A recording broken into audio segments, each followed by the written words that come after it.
Hello friends, कैसे हो आप सब। मैं यशिका चौहान स्वागत करती हूँ आपका आपके यूट्यूब चैनल स्टूडेंट इंडिया पे।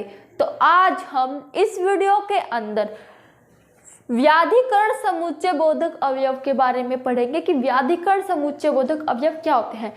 समानाधिकरण समुच्चय बोधक अवयव हम पहले पढ़ चुके हैं और इस वीडियो के अंदर हम व्याधिकरण समुच्चय बोधक अवयव पढ़ेंगे। देरी ना करते हुए वीडियो स्टार्ट करते हैं। अब व्याधिकरण समुच्चय बोधक अवयव क्या होते हैं, तो ऐसे अवयव शब्द जिसके अंदर मतलब ऐसे वाक्य मान लो, अवयव शब्द मान लो जिसके अंदर एक प्रधान उपवाक्य हो और एक आश्रित उपवाक्य हो। मतलब एक तो मेन हो और दूसरा वाक्य उसके ऊपर डिपेंड करता हो, आश्रित हो। उन दोनों को जो जोड़ने का कार्य करता है, उन दोनों वाक्यों को जो जोड़ने का कार्य करता है, उन्हें व्याधिकरण समुच्चय बोधक अवयव कहते हैं। एग्जाम्पल, यदि वर्षा होती तो फसल अच्छी होती। मतलब हमारी फसल अच्छी होगी, ये किसके ऊपर डिपेंड करता है? वर्षा के ऊपर डिपेंड करता है कि वर्षा होगी या फिर नहीं होगी। अगर वर्षा अच्छी नहीं होगी तो फसल अच्छी नहीं होगी, और अगर वर्षा अच्छी हुई तो फसल भी अच्छी होगी। तो डिपेंड किस पर करती है हमारी फसल? वर्षा पर। ये क्या है? व्याधिकरण समुच्चय बोधक अवयव है, जहां पर कोई भी एक उपवाक्य या फिर कहते हैं प्रधान उपवाक्य के ऊपर कोई भी एक या फिर एक से अधिक या फिर दो या दो से अधिक आश्रित उपवाक्य उसके ऊपर निर्भर करते हो। अब उनका नाम ही आश्रित है तो मतलब वो किसी ना किसी चीज के ऊपर निर्भर तो करेंगे। समानाधिकरण की तरह इसके भी चार भेद हैं: कारण बोधक, स्वरूप बोधक, संकेत बोधक और उद्देश्य बोधक। कारण बोधक ऐसे अवयव शब्द जिनके अंदर कारण का बोध हो। जैसे वह सुंदर है इसलिए मुझे पसंद है। ये आगे और भी उसको उदाहरण मतलब चूंकि, क्योंकि ये भी आ सकते हैं उसकी जगह। अभी हम फोकस करते हैं हमारे एग्जाम्पल पे। वह सुंदर है इसलिए मुझे पसंद है, मतलब वो से कोई पसंद है, उसका कारण क्या है? कारण क्या है? कि वो सुंदर है। उसको पसंद करने का कारण है कि वो सुंदर है। तो ये जो इसमें इसलिए आया, इसने इन दोनों वाक्यों को क्या किया? जोड़ने का काम किया। वह सुंदर है, ये क्या है? एक वाक्य है। मुझे पसंद है, ये एक वाक्य है। अब इसमें एक चीज हो रहा है कि एक वाक्य जो प्रधान वाक्य होगा वो तो आपको अच्छे समझ में आ जाएगा। अगर आप उसको इसके अंदर से अलग से निकाल के भी बोल दोगे तो आपको समझ में आ जाएगा।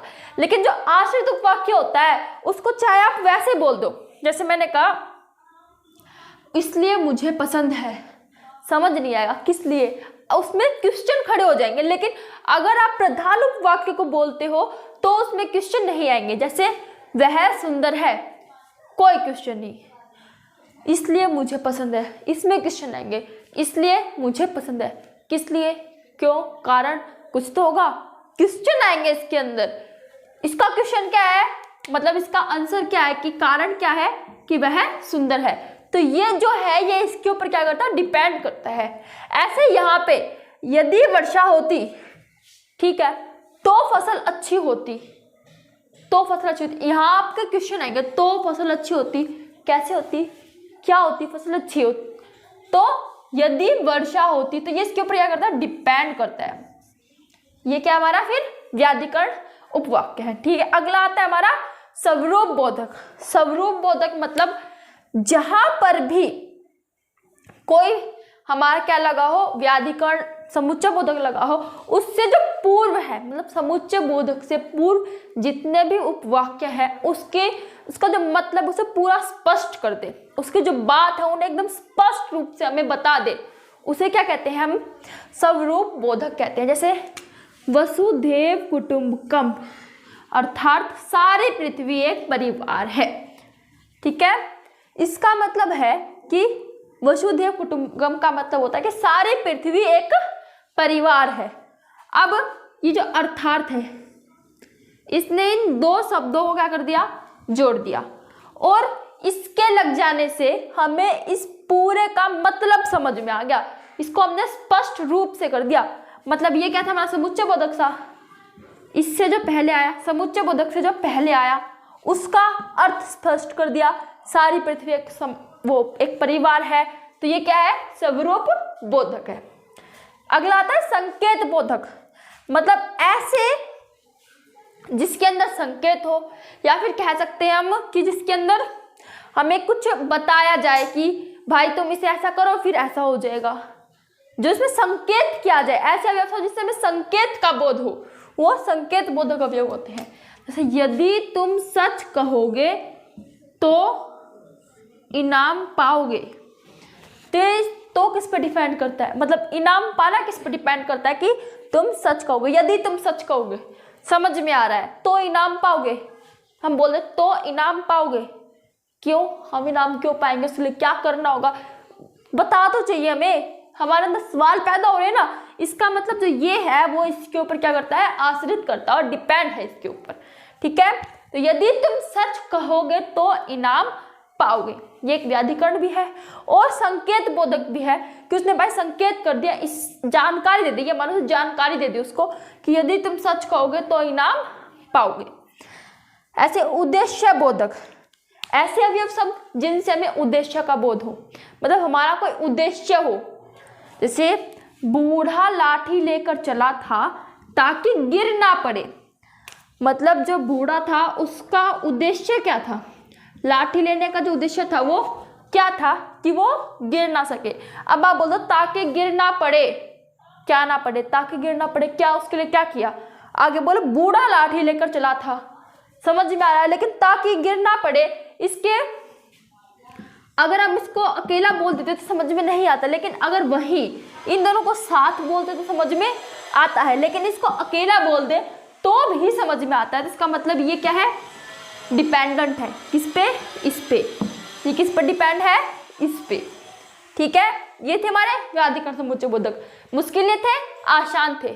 एक बार और देखो, यदि वर्षा होती तो फसल अच्छी होती। अब यहाँ पे यदि वर्षा होती तो फसल अच्छी होती, ये व्याधिकरण है, मतलब इसमें एक उपवाक्य है और एक आश्रित उपवाक्य, मतलब एक प्रधान उपवाक्य, उपवाक्य दोनों है, एक प्रधान है और एक आश्रित है, और आश्रित उपवाक्य प्रधान उपवाक्य के ऊपर क्या करता है, डिपेंड करता है, उसके ऊपर निर्भर होता है। आश्रित उपवाक्य दो भी हो सकते हैं, एक भी हो सकते हैं, दो से अधिक भी हो सकते हैं। जैसे ये है, यदि वर्षा होती, हमारी वर्षा होती तो क्या होती, फसल अच्छी होती, तो हमारी फसल किसके ऊपर निर्भर है, वर्षा के ऊपर। इसके भेद कारण बोधक, स्वरूप बोधक, संकेत बोधक, उद्देश्य बोधक। कारण का बोध हो, संकेत का बोध हो, उद्देश्य का बोध हो, जिन अवयव शब्दों से। स्वरूप बोधक थोड़ा अलग है, मतलब क्या, जो अवयव शब्द से, जो समुच्चय बोधक शब्द से है, उनसे पहले आने वाले शब्दों को पूरी स्पष्ट रूप से उसको हमें क्या कर दे, स्पष्ट कर दे, उसका मतलब स्पष्ट कर दे, वो क्या होते हैं, हमारे स्वरूप बोधक, व्याधिकरण, समुच्चय बोधक अवयव, ठीक है। ऐसे वसुधैव कुटुंबकम अर्थात सारी पृथ्वी एक परिवार है। समझ गए? आई होप उस पर आपको डाउट नहीं होगा।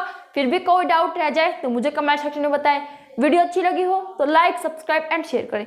Thanks for watching my video.